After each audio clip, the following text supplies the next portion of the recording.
Now, there are a lot of big new boats at the Cannes Yachting Festival, and every single one of them looks amazing. But I don't always have boat envy for all of them.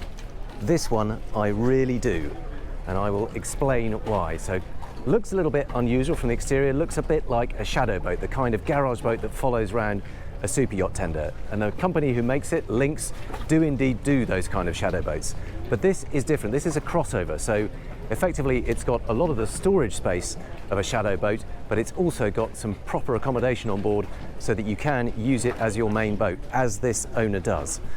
But let me show you what makes it so special. So first of all, it is a full metal custom build hull. It has a steel lower hull and an aluminium upper structure to make sure that the weight is all low, and the lighter superstructure is made of aluminium.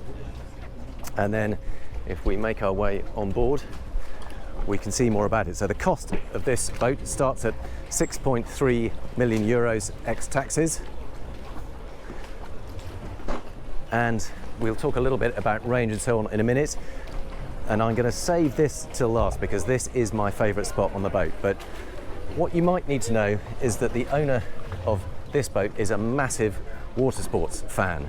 So he loves his wakeboarding, his skiing, his windsurfing, his diving, and he's got absolutely everything that enables him to do that. So huge aft deck space. Now clearly this is usually used for storing some of those two boats that he keeps on board. Obviously they're not on board at the moment. They've kept it free. You can of course put furniture, rearrange it however you want. Got some sun awnings overhead, but this is the clue to what is normally here. Massive 3.6 ton capacity crane that swings out across and lifts the tenders on and off. So it's also very much an entertainment space. Under here we've got a big fridge, see in there, another one there, so lots of cool space, beautiful teak tops to everything. Same again over here. I think there's an ice maker under this one. There we go, you can see. And big sink under there. Big grill under there, massive Kenyan grill. I can only just lift that one handed. That's a seriously sturdy piece of kit. No, it's okay, that's fine. Thank you. But if we go through into the saloon, you can see how he normally uses that deck space. So, by the looks of things, quite a young guy. Presumably if he's wakeboarding and windsurfing, he's pretty fit by the looks of things, but equally means he's got a lovely kind of informal beach club vibe.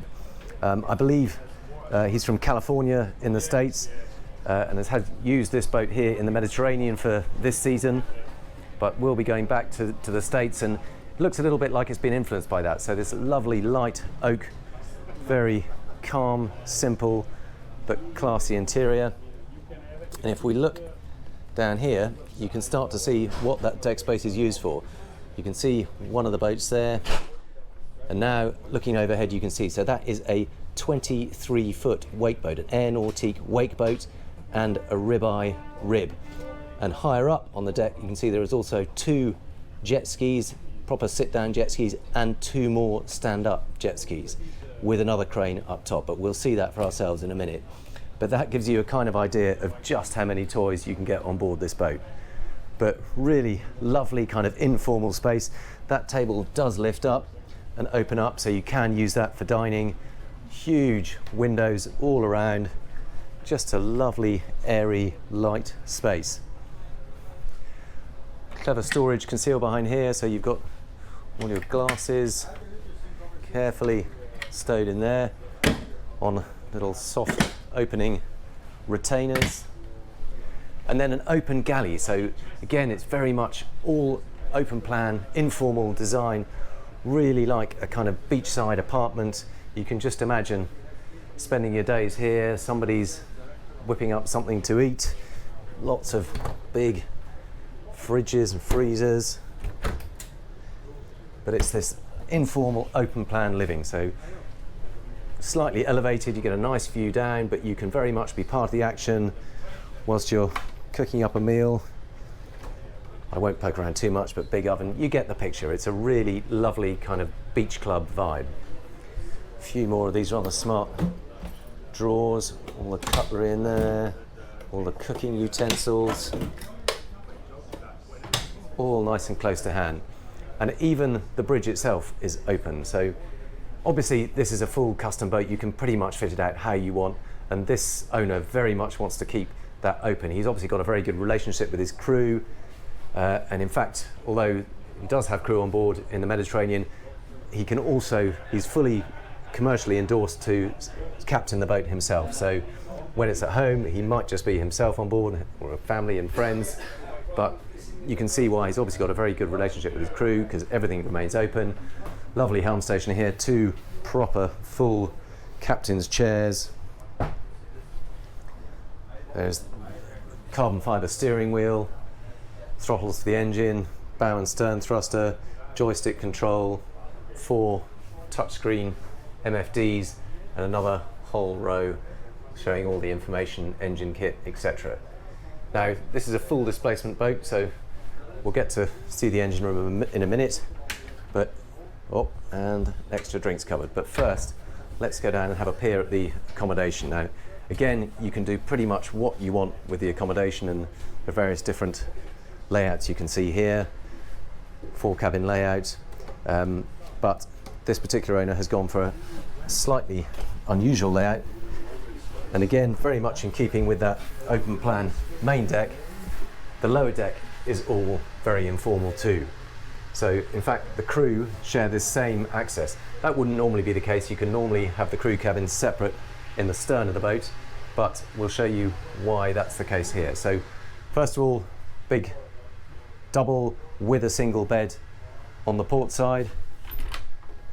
Obviously its own ensuite bathroom, big walk-in shower, and again this lovely kind of informal beach club vibe.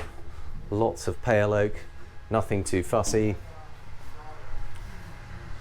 And then that's locked because that is one of the crew cabins. So you can see what I mean. The crew and the guests share the same access on this boat. So that is one of the twin crew. That's a twin bunk cabin in there, but obviously the crew are on board, so they're keeping that private, understandably. And then this is, in fact, the captain's cabin. And frankly, I think he's a pretty lucky captain. Look at that, he's got a huge double bed. There is room for a single bunk over the top if you need extra crew.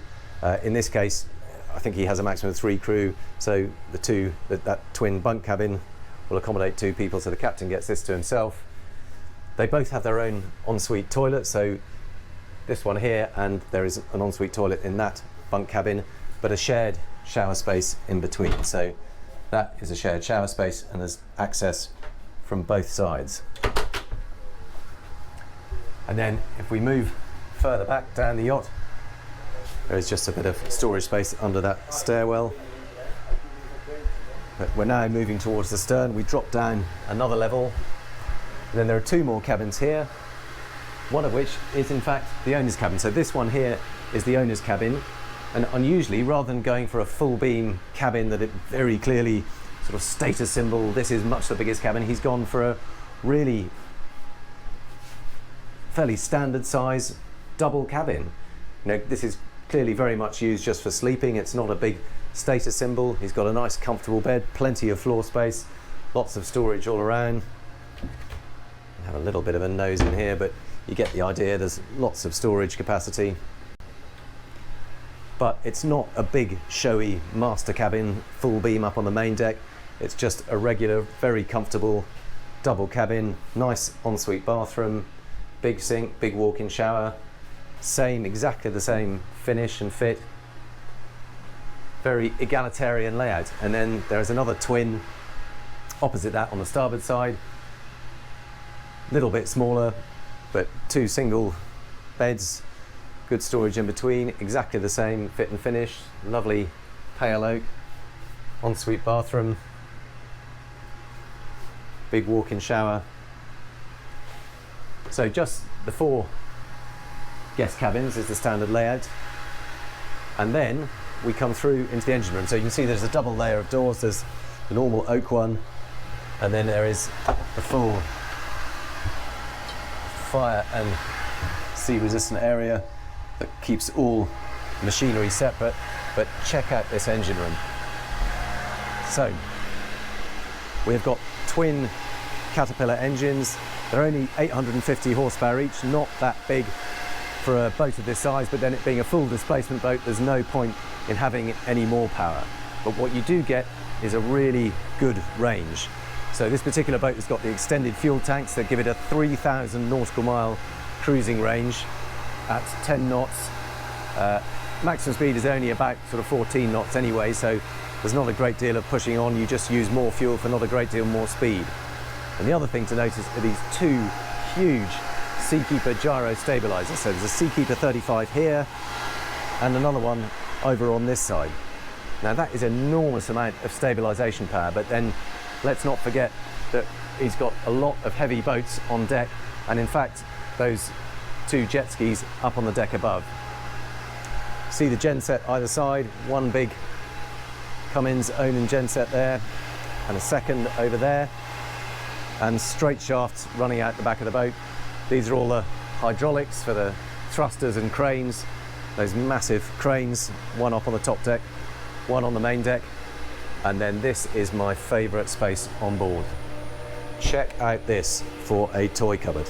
I'm just going to close off that engine room. You can see we can shut that away, so again fully sea-tight, but look at this. Now I quite like my windsurfing, quite like my paddleboarding, and this is where I get serious envy, because he has got absolutely everything here.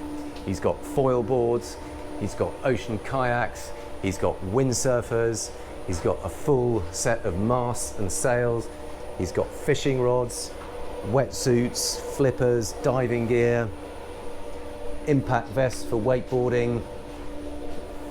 Absolute amazing kit. Full gym kit, carbon fibre paddles for all the boards,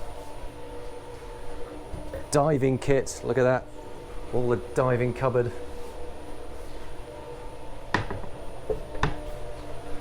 Yet more toys over here. Full wing foil board, electric foiling flight board, electric surfboard, wakeboards, whole quiver of different wakeboards and that looks like wake surfing. Actually, there is wake surfboards. 4 Miele washing machines, professional, keep everything dry. You're going to be using quite a lot of towels on board. Got yoga mats, massage, scuba gear, absolutely everything. That is an absolutely mega toy cupboard. And that is what gives me serious boat envy. This guy uses it as a platform for water sports, cruising around the Mediterranean, the Caribbean, California. It's just a massive floating toy cupboard, but with accommodation too. And even when you come back out onto the bathing platform, there is yet more storage space here. You might be able to just lift this up. It's quite heavy, but there you can see you've got all the diving tanks too, so all neatly stowed, strapped away, inflatable toys to tow behind the wake boat. Absolutely everything you need. Now there's a couple more spaces just to show you. I'll just close that down, make sure that's secure, and let's go back up this side deck. You can see outdoor bean bags just laid out. Very informal, very cool. Big wide side deck. There's a gate through the bulwark here, and really tall bulwarks. Look how deep this is. This is practically shoulder height, giving you really good protection as you move forward. And then there's this lovely little private space right at the forepeak, as well as this rather lovely little seating area up here on the foredeck. There is one more space I wanted to show you, and that is up these narrow steps here. So quite steep. See if I can do it one-handed. We move up yet another deck to the upper deck, where, surprise, surprise, there are yet more toys. Check this out. Two-man jet skis, proper Yamaha wave runners, 2 more stand-up jet skis. The covers are on at the moment, but you can see one here and one over here. a crane for lifting them on and off, and then a special storage locker up here for fuel and other bits and bobs that you want to keep a nice open ventilated space up on deck.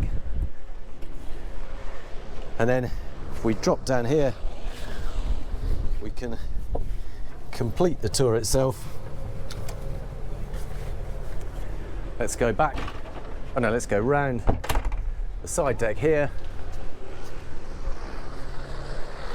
See, it runs all the way round, back down to that huge open cockpit where you normally find the rib and wakeboard boat, and now it's just a big open space. So that is the Lynx 27. As you can probably tell, I absolutely adore this boat. That is my idea of heaven. A home from home that you can take with you anywhere you want to in the world, a range of 3,000 miles, and all the toys you could possibly want to really entertain yourself when you get there. Your little quiet, unspoilt bay, get out all the toys. Absolutely perfect. My idea of heaven. So I very much hope you've enjoyed this quick tour. I've very much enjoyed making it. Thank you for watching, and I look forward to seeing you on the next one.